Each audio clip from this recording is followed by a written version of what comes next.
Welcome to Worthy of Love, the podcast for ambitious, self-aware women who desire to deeply connect to healthy love.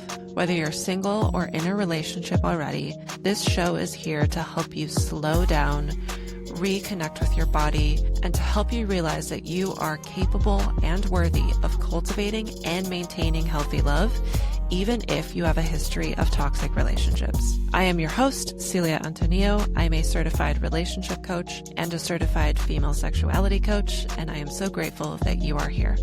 Now let's get into the show.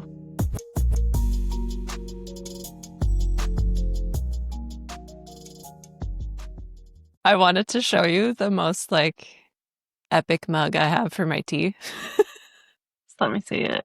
My neighbor's friend made it by hand. You'll either think it's hideous or you'll love it. Ta-da!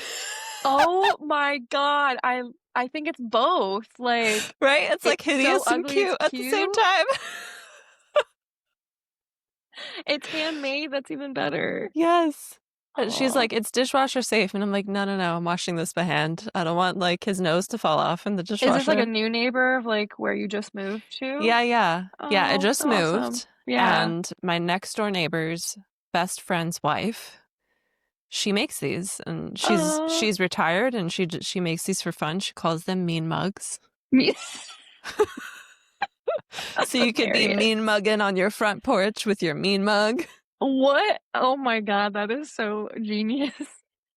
Yes. I'll have to ask her if she has a website or something so I could put it in the show notes. Yes. I feel like everybody would love a mean mug. With everything that's going on, it's Yeah. how can we mean mug this entire the energy in the world with not actually turning into actually using that power or losing our power because we're mean mugging everybody. Yeah. This mug brings me lots of joy.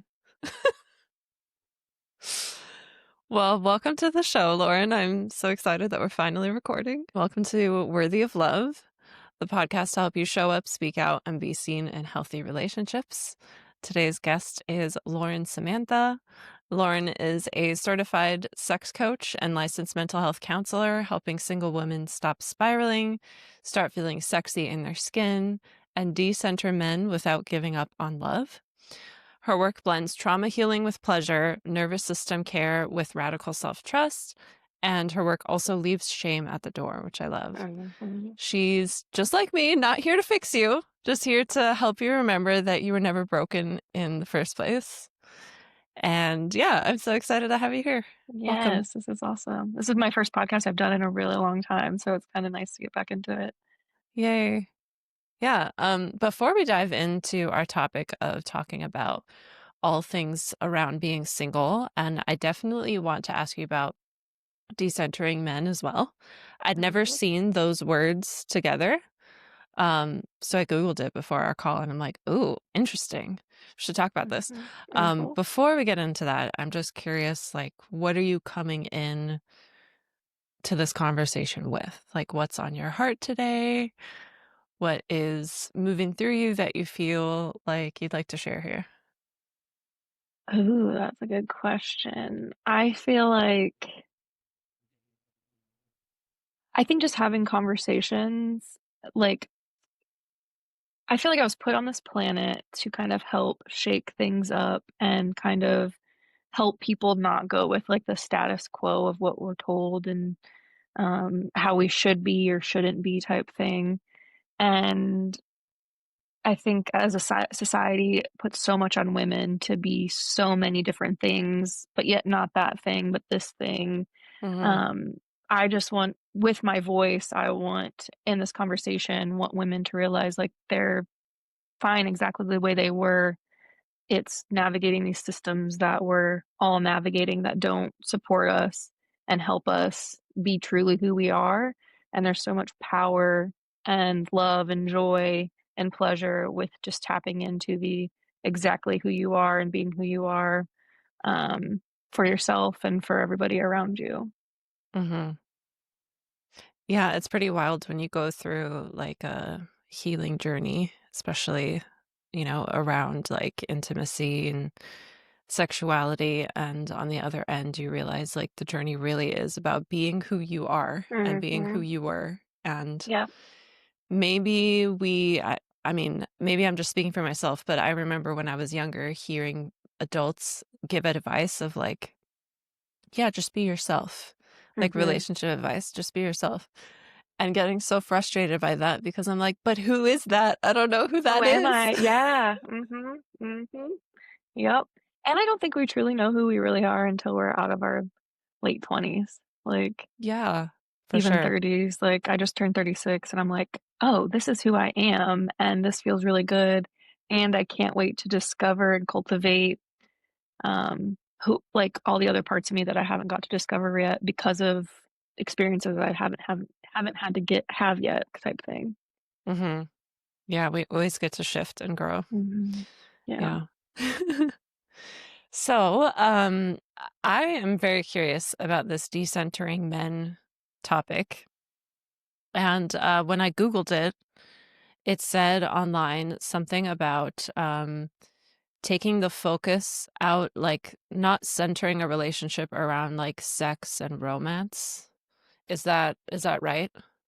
Is that For how you me, would? like, when I think of decentering men, I grew up really codependent, I would say, and so it was always like my self-worth was based on, am I in a relationship? What is like, how Mhm. much attention am I getting? Um, kind of basing my wholeness and happiness on a man and whether he was in my life or not type thing. And so I feel like when I say decentering men, it's more of like, how do I decenter like, the focus of finding a man and just focus on myself and whether I find a man Mm, ever or not, like, being happy no matter if somebody's in my life or not. yes. Because That's very I was very relatable. dating. Yeah, I was, like, searching and searching on the apps, and it's got to the point where I was like, "Okay, this is exhausting.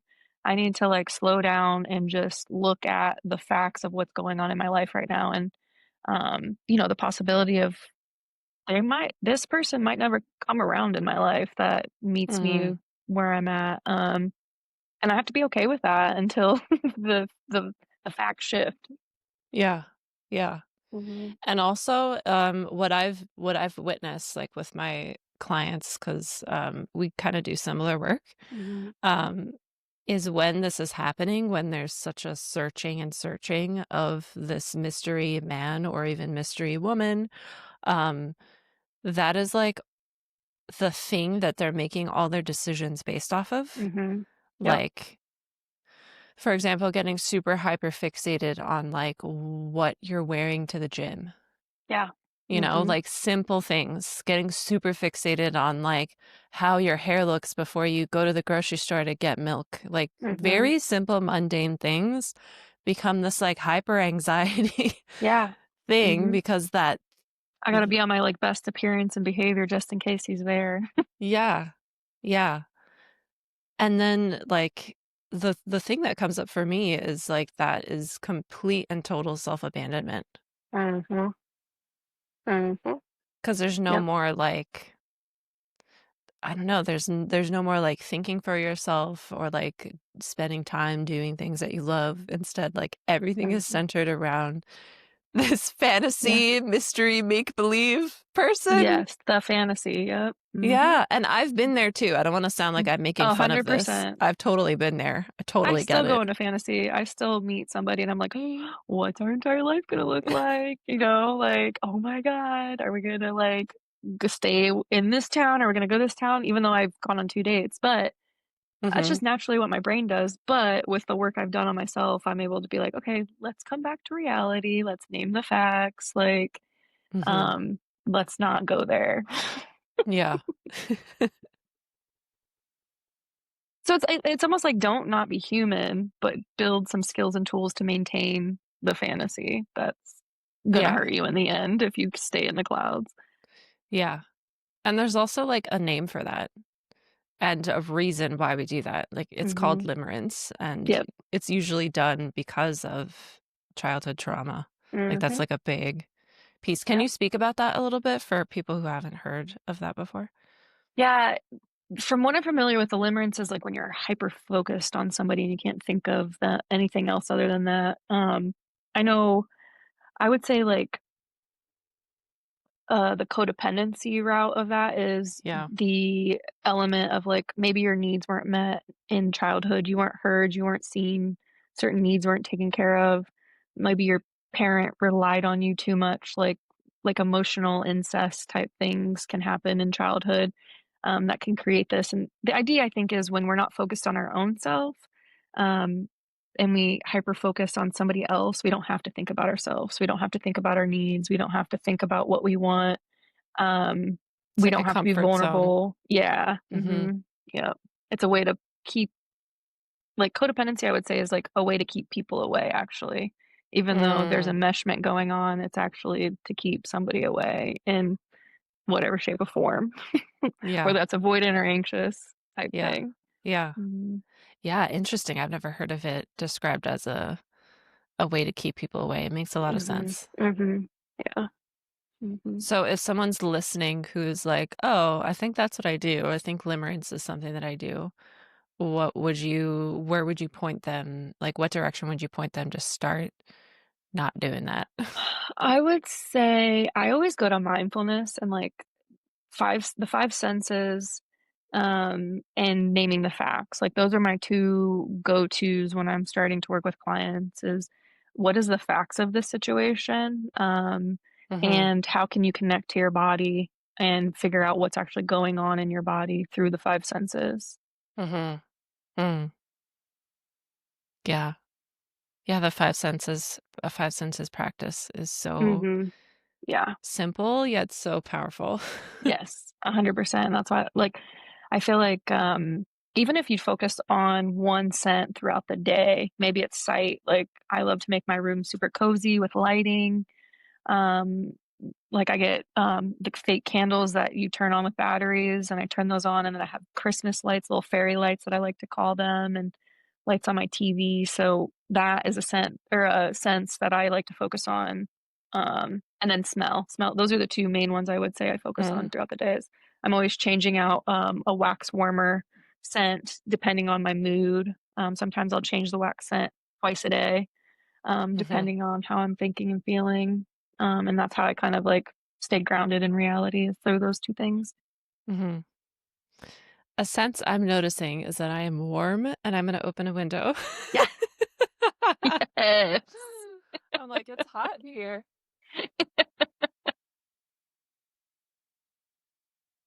There's a window here and here, so I'm gonna open both. You're good. I wish I could open my windows right now, but I literally live across the street from a school, and Oh. they're at recess, and they all Oh. scream bloody murdy all day, so, like, that's been fun to navigate while I'm living at home with my parents. It's also kind of a cute sound sometimes, probably. I No, I like nope, the sound of never, kids laughing, never, never. no? No, this is they're not laughing, they're all screaming bloody murder. They're like, sometimes I'm like, "Is there a demon over there?" Because like, it's just like It's good that they're playing and not, like, 100%. scrolling. I just wish it was somewhere else. Yeah, yeah, totally get that. Yeah. Okay, so,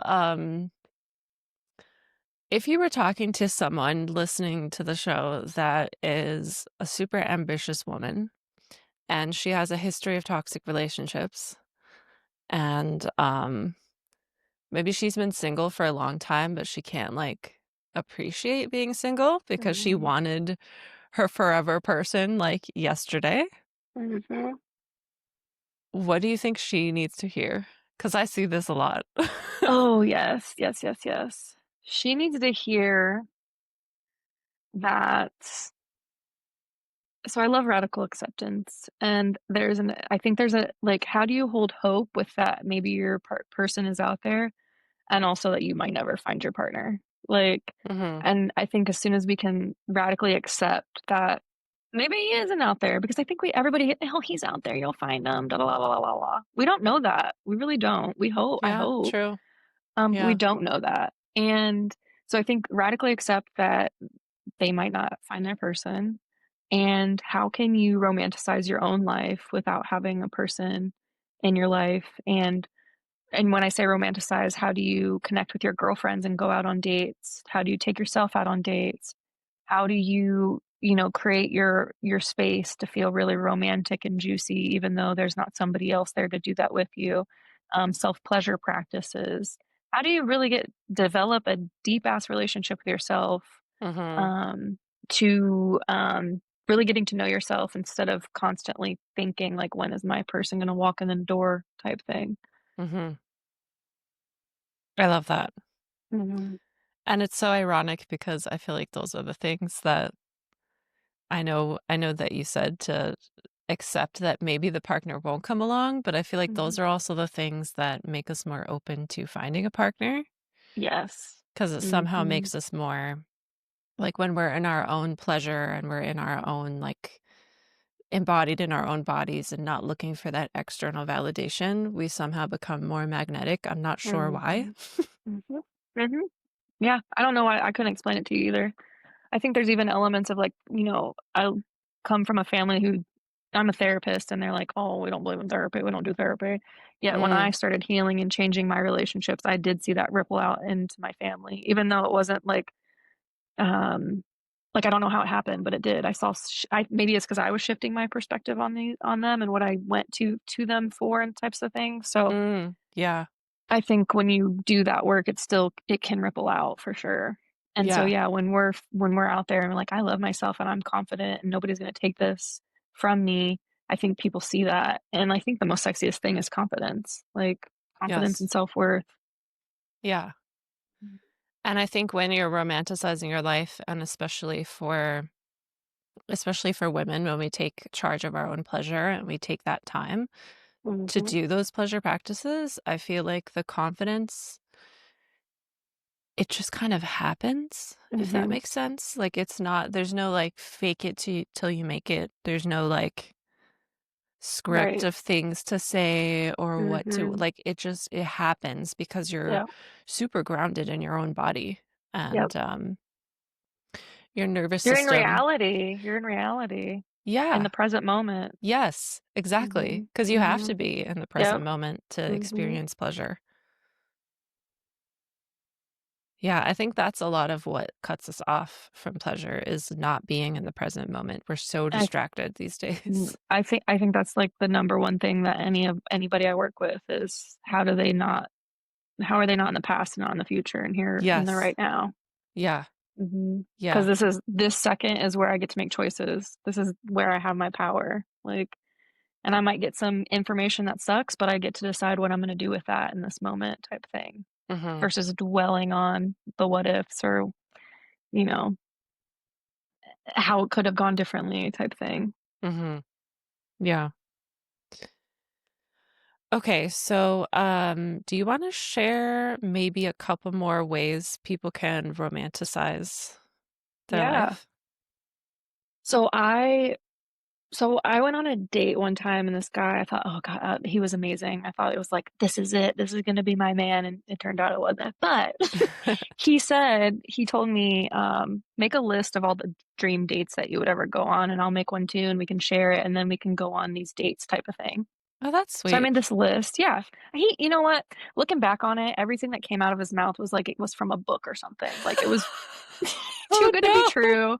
Like kind of, like I would think back on our conversations and it was like, you how many people have you told this to? Like this after looking at it from the outside in, it was like very disingenuous and like Yeah. kind of weird. But it was like, oh wow, somebody's asked me that. Nobody's ever asked me that before. So I was like head over heels about it. So I made the list and then that didn't go anywhere. And then I had this list on my phone and I was like, wait, I'm not gonna wait around for a dude to like go do these things. Like, I was having picnics and going to ceramics and cooking classes and Mm, building forts. And so I either started doing some of the things with myself, or I would ask my girlfriends, like, hey, do you want to go have a picnic this weekend? Like, it's about to be fall. And I asked two of my girlfriends, like, if we could set up a projector outside and almost like build like a pillowy thing on an air mattress outside and have like a fall weekend, like, kind of date with us, like, or taking Valentine's Day and turning it to Galentine's and, mm, connecting with my friends. So, yeah, create a date list and do them with yourself. I think another way to romanticize your life is really, really tap into your friendships. Tap into the people who you can turn to and, like, belly laugh with your girlfriends and have new experiences with them and realize there is so much love that you can give to people, if you just, like, pay attention to it. Like, even your pets, Mhm. like, noticing how much love you give to your pets, like, how much love can you give to a stranger, like, doing something an act of kindness, Mhm. noticing all the love that actually is around you, Mhm. versus focusing on the love that isn't here from one person. Yeah. Yeah. I love that because it sounds very abundant. Mhm. Mhm. Yes. It's like an invitation to move away from that, scarcity mindset of, Yes. "I don't have that person," Mhm. to realizing, like, how much of an abundance of love already exists in your life, Mhm. Yep. and, it would make sense that the love in your life would only grow if you pay Yes. attention to it. Mhm. Mhm. It so does. Yeah. Yeah.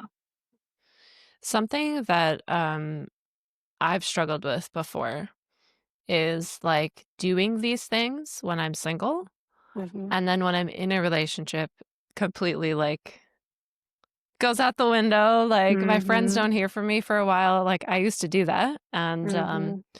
I know some of my friends who have done that before. Can you Mhm. speak to that?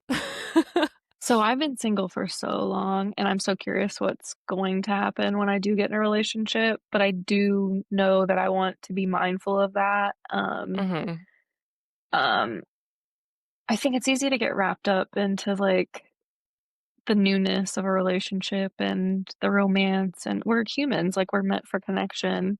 mhm. Um, do you feel like you still do it to this day, or are you kind of aware of it now?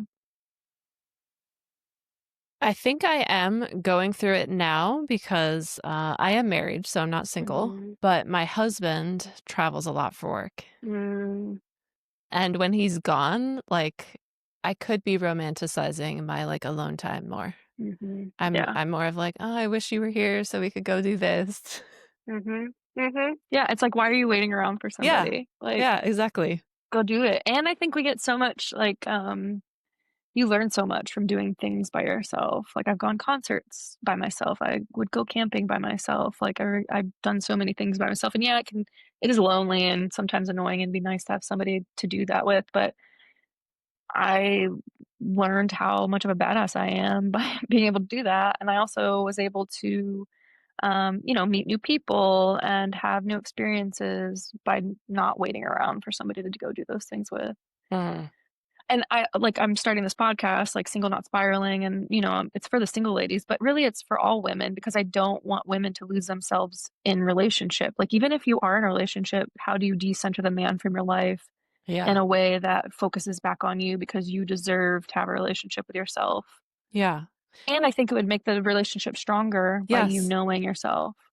Yeah, it does, and, it creates this level of, for, like, long-term relationships, it creates this level of separateness that adds more mystery into the Yes. relationship, and that mystery is very much needed for chemistry, for, like, sexual Mhm. attraction. Um, Mhm. you'll see people like Esther Perel talk about that. She talks Yep. about that in her book, Mating in Captivity, Mhm. and, Mhm. it's interesting because, like, the tendency for, the people that have experienced codependency, which I'm also one of them, the tendency is to do the opposite of, like, "I wanna Mhm. know every single thing about you. I wanna know every single thing you did. Yes. Tell me Mhm. all the things. Mhm. Let's do Yep. everything together." Yeah. Yep. Mhm. Yeah, when we definitely need a balance of that, like, and slow it way down. We don't need to know everything right now. Yeah. I think it also gives you more interesting things to talk about. Yes. You know, if you're Like, spending go ahead. well, I was just gonna comment, like, our partners cannot be the only source of, like, fun, safety, Yeah. all the things. It can't be that's a lot of pressure to have on somebody. And so by being able to have those other outlets is also good for the relationship as well. Like, I don't want if I personally, like, if I find somebody, like, a man who doesn't have a lot of friends, like, I don't know about that. Like, I want you to have a lot of friends, like, Yeah. because I don't wanna be your only source of socialization. Um, you know, you need to have other people you can go to also talk about things. Mhm. Yeah, that's super important. I feel like it's Mhm. a bit harder for men too. I mean, that's a totally It so different is. conversation, but, like, Mhm. as a woman, I can tell you countless times where I'm, like, in an elevator or in a bathroom, and I just, like, comment, like, "Oh, I love your shoes," or, like, "This is very cute," or, like, "Hey, you dropped this," and it turns Mhm. into a conversation, and, like, I make a friend. Yes, 100%. And, Yes. like, I don't think men have those experience I've talked to my Mm-mm. husband about this. I'm like, "Do you guys, like, talk to each other in the bathroom?" And he's like, "No, that would be weird." And I'm like, It's "Really?" probably like it's probably literally just grunts or like, "Hey," like, and that's it. Yeah. Yeah, we're in there, like, literally giving pep talks to each other, especially, in, like I'm not really in this scene anymore because 'cause I'm also in my mid-30s and not about this anymore, but when I was in my 20s, like, if you'd go out to, like, a bar or, like, a concert Mhm. or something and you're a bit tipsy and you're in the bathroom and you're like Oh, yeah.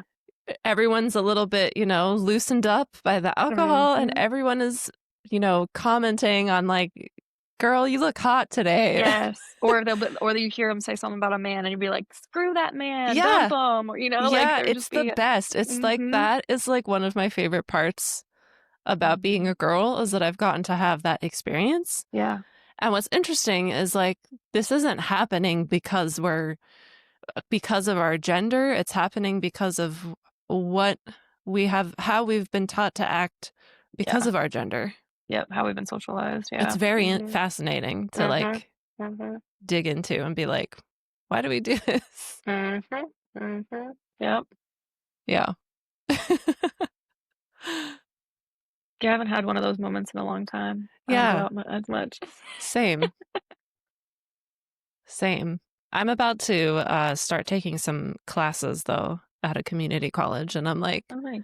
I hope Oh, I get yeah. to have one of those experiences in class. Yeah. I don't know Yeah. because 'cause I'm, like, Yeah. 35, and I'm expecting the people in the class to be, like, 20, 20, yeah. but we'll Yeah. see. Mhm.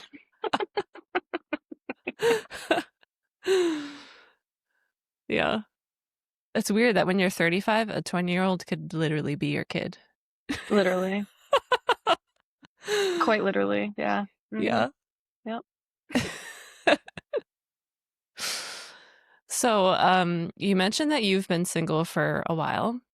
Mhm. What has been the most, like, meaningful thing that you think has come out of this time for you? I think developing that deep relationship with myself and knowing that even if I did get in a relationship and it ended, I could do it, by myself. Like, I can do anything by myself type thing, like, especially being codependent. Mhm. Like, there was a point in my life where I jumped from boyfriend to boyfriend to boyfriend, like, I had the next one lined up right after the other type thing before the relationship was even over. And there I remember thinking, like, "How could I ever be alone?" Like, I remember, like, visually thinking, like, me just falling through the midair and just being scared type thing. Mm. Um, and then I went on a wilderness fast when I was in my master's program out in Canada, Arizona, where I was, like, in a canyon, 4 days, 4 nights, no food, just water, by myself, and that was the first time that I really had to be, like, alone, and really learned how to be alone, and, um, and then I had a little bit of a relationship and then kind of been single since then, but it just it it teaches you to just be and to I don't know, like, I can do anything, I can go anywhere, I can make shit happen basically on my own, and I know that, and I don't have to share my bed, and I get full night's sleep, somebody's not You can snoring, starfish and it. yeah. I can get another cat if I want. I don't have to, like, be like, "Oh, can we get another cat?" Or I could be like, "I'm moving to Japan," like, I don't have to worry about that stuff if Yeah. I don't there's, like everything comes, pros and cons of Was that your everything. cat? That's Cosmo, Your cat yep. sounds like a child. Yep, he is my baby. My cat is here Um, too. He's kind of blending oh, in with my shirt. yeah, yeah. This is the cuddly one. I have 2. Aw, yeah, I have 2 orange boys. Aw. Yeah, yeah. But yeah, no, I can do whatever I want, and that's there's freedom within that. Yeah. Mm. Would you say that feel free to not answer this if you don't want to. This is just popping into my head. Would you say that the women in your family share that same mentality, or are they also kind of like obsessed with relationships? I would say probably obsessed with relationships. Yeah, like, Mhm. I feel like I've broken a lineage of, um, That's kind of awesome. abuse and things Yeah. like that. Like, my father's not abusive, but my mom, previous relationship, experienced that, and, um, my grandmother, abusive relationships, my aunts, like, it's Yeah. literally I think me and my sister literally have broken a lineage of dealing with Mhm. abusive men. Mhm. Mhm, yeah. Well, I guess my mom now because she did marry my dad, but, like, Yeah.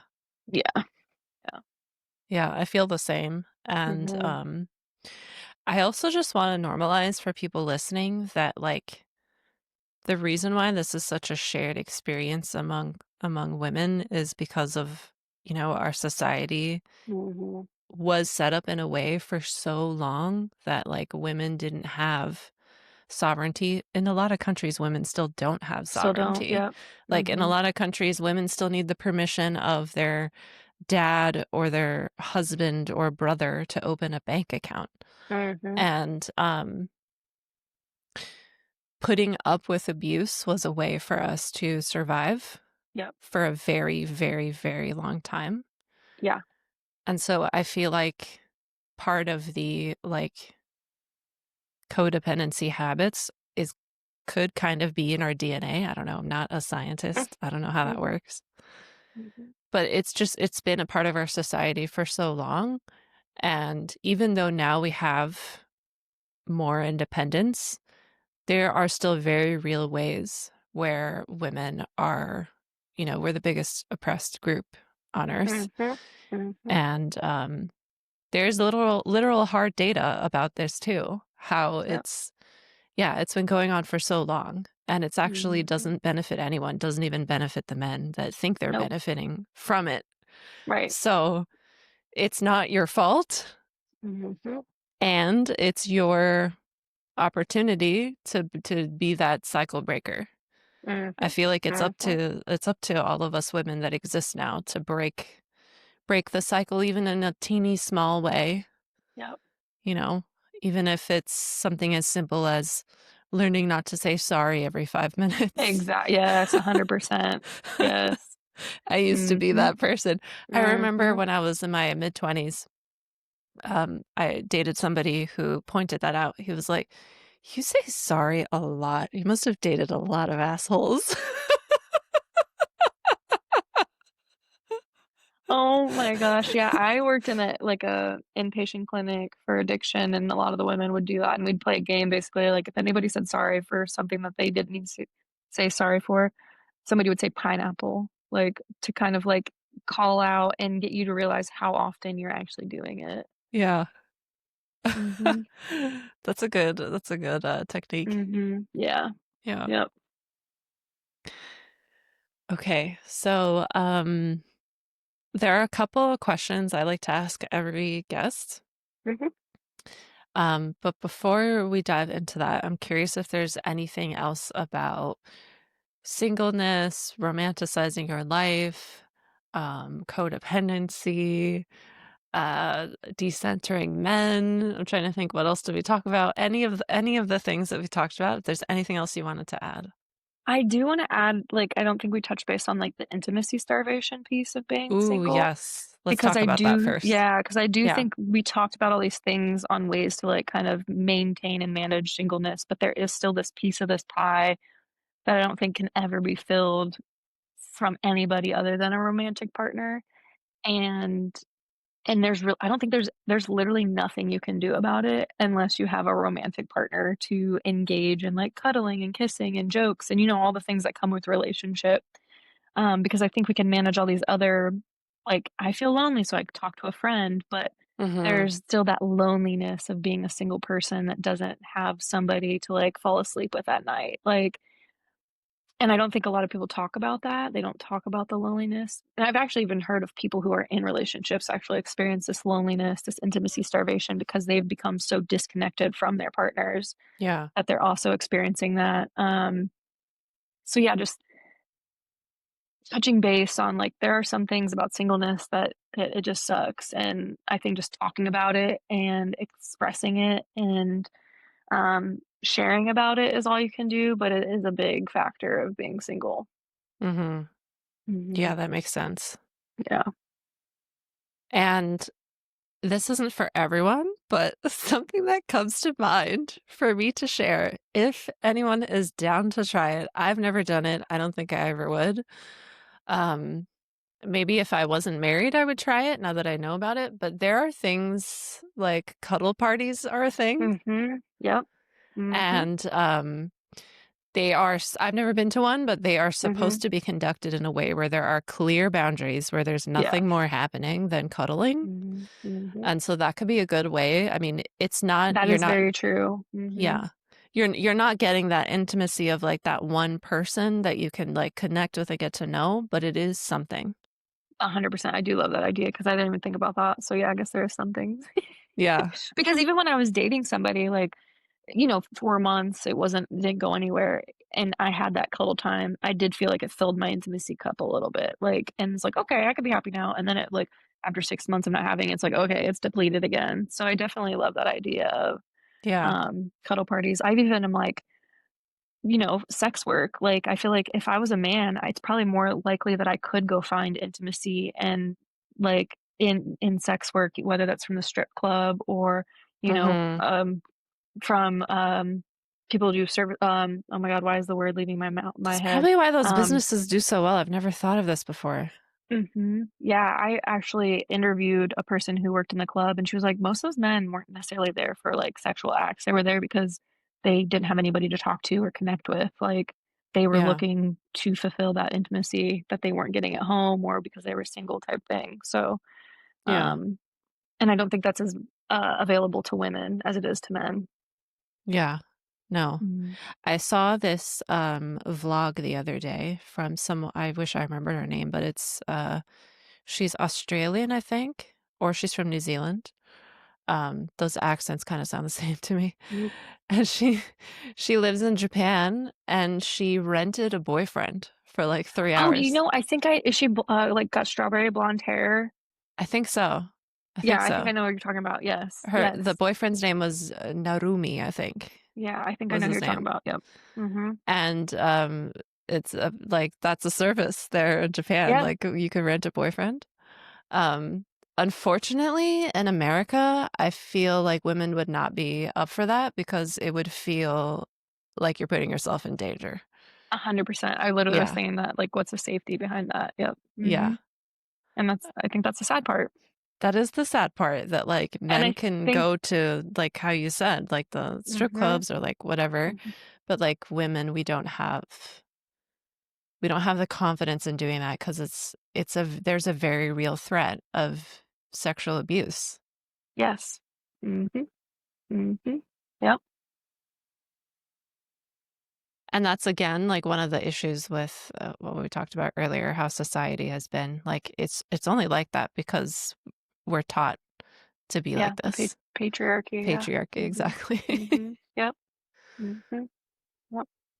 But that's interesting. I've never thought of, like, men going to strip clubs and, places Mhm, similar, that's, like, a way for them to get intimacy. mhm. Um, I've never thought of it that way. I've only thought of it of, like, they don't respect women. Yeah, I think that's the picture that we get painted like, that's Yeah, painted to us. Mhm. yeah. Yeah. Mhm. Because sex work isn't it's not, respected. I think, like, human connection is not respected, like, because Yeah, that's really truly, what it is. yeah, Whether it is for, sexual outlet or not, like, we're just being human, and if it wasn't villainized and, it would be safer if it was actually more accepted. For sure. to get Yeah, those needs met. definitely.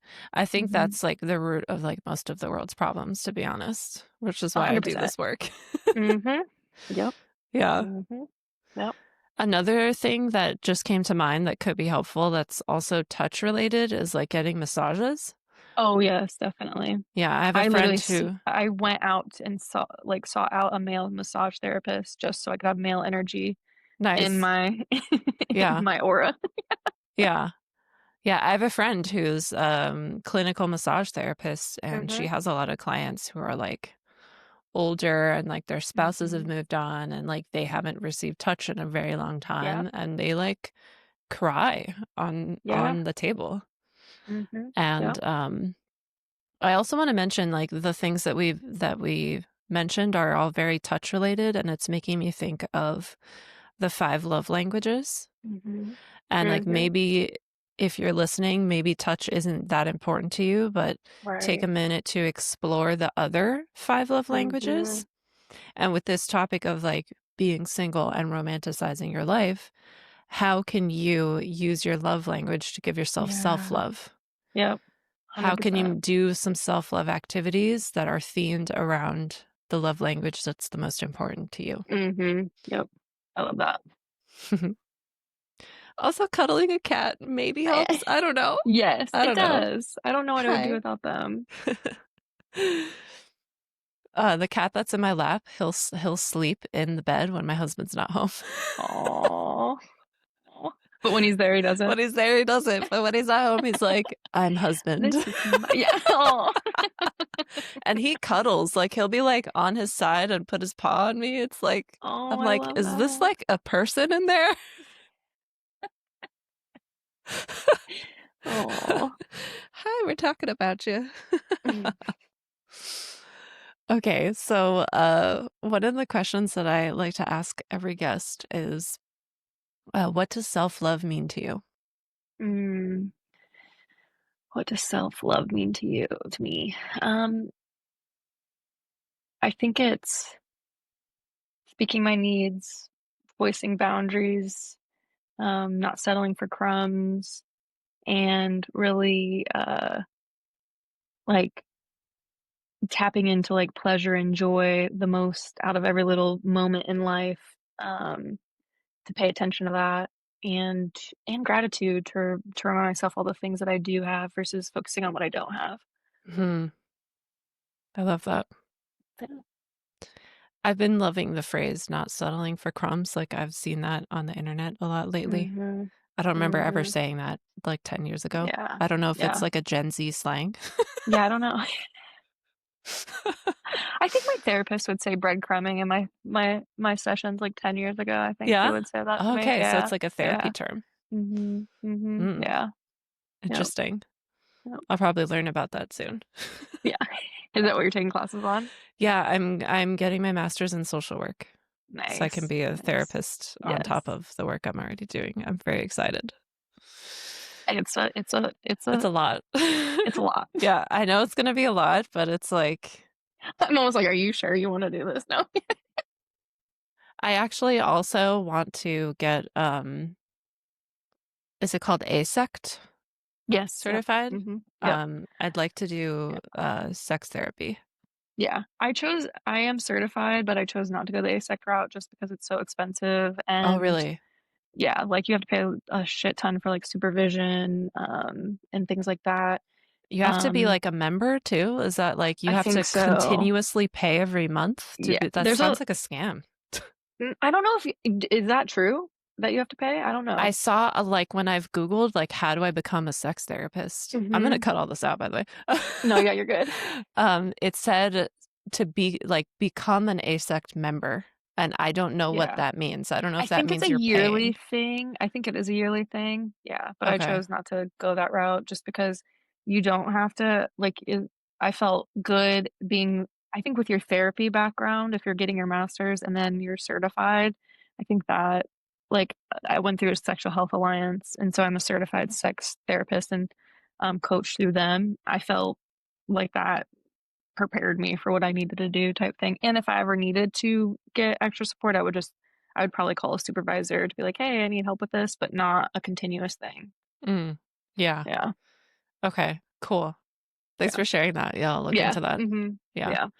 Yeah, Mhm. I'm just doing prerequisites for now because my Mhm. undergrad is in fashion design, which has Yeah. nothing to do with sociology or social Yeah, work. mine was photography. Okay, cool.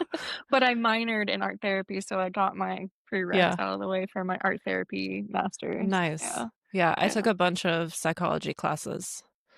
I found them so fascinating. So Yes. I Yeah. at least have those knocked out. I just have to take Mhm. a social work class, a history class for some weird reason, Oh, interesting. and statistics. Nice. Oh god. I didn't have to do none of that. I went to, like, a hippy dippy ass grad school, so I didn't have to do half that shit. I actually like math. Math and art were my favorite and Oh, I love PE art, yeah. were my Yeah. favorite Yeah. subjects in Nice. school. Yeah. Okay. We'll cut until here. I like to say that because it has like a text thing on this Oh, app, so I could perfect, just and you can just search look the for word it. cut. Yeah, That's perfect. and it saves time. Um, the next question is, what makes you feel the most grounded? My 5 senses. 5 Mm, senses. Literally, like, even like I said, even the hand soap that I get, like, I make sure that I have yummy hand soap that I can wash my hands with, and I'm paying attention when I'm washing my hands, like, my wax melts or, even sometimes the, Bed Bath& and Beyond candles, or Bath& and Body Works, I mean, candles, I don't normally go to those, because I do love my wax melts, but every once in a while, like, I always have some kind of scent going, basically. I love fresh, clean sheets. What am I yes. hearing? What am I tasting? When I eat my food, am I actually tasting it? Like, it and once you learn these things, you just do it. It's just a part of my life daily. Like, it's not work. It's not, hard. It's just what I do every day to stay in the present moment. Hmm. Yeah, it reminds me of I was a yoga teacher for a while, and Mhm. it reminds me of like we say like off the mat, and like your Mhm. practice bleeds into off the mat. Yes. Mhm. I Yep. think that's true with any mindful practice. Mhm. And Mhm. any mindful practice really is teaching you how to embody your body more. Yes. Yeah. Yep. You're Paying learning how to attention. exist. Yes. Yes. Yeah. You're learning how to exist, how to like take up space with your existence. Mhm. That's Mhm. what you're doing. But Yep. weird that it's that simple, but it's really fucking hard. It is. Yeah. And Because we're not it's taught this stuff we're not from taught a this younger stuff. age. Yeah, and usually the only reason why it's hard is because at some point in our past, usually in childhood, we learned it's not okay for you to exist. Yep. It's not safe Mhm. to exist. Yep. You're too much when you exist, and none of that is true. Mhm. That could be a whole Yep. nother podcast conversation. Okay, Mhm. let me see. There's a third question that I always forget, and I've forgotten it for like tons of episodes that I'm like, huh, I wonder what that question was. But the last question I always ask people is, what's your favorite part about being a woman? Mm. My feralness. I love, like, Yes. Oh my gosh, being I a love feral, this. wild woman and challenging, I part of me loves being kinda taboo and out there to challenge the patriarchy and have people go like, "Ugh," like, at me because I feel sorry for them that they don't Mm, get to tap into that part of themselves. Like, I get to be who I wanna be. Like, I went on my sister's bachelorette party, and I went down the slide with no top on, like, and I was the only one that would do that, and it just felt freeing to just like, these are my boobs, I'm out, I'm having fun, like, I'm in a safe place, like, and I love that part about me, like, the feralness brings confidence to just exist and take up space exactly the way I am. mm. I love that answer. No one's ever said that before.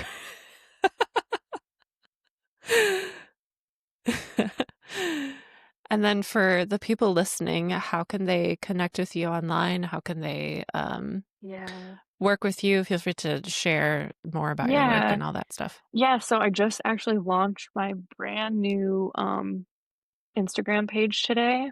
Oh, and I gotta look it up to make sure I get the underscores right 'cause, so it's the Lauren Samantha underscore, on Instagram. You can find me there. And then I'm launching in a few weeks, Single Not Spiraling, the podcast. And, I'm taking one-on-one clients. We can do, like, long-term, like, 6 months type one-on-one work to kind of explore and, support you in your singleness.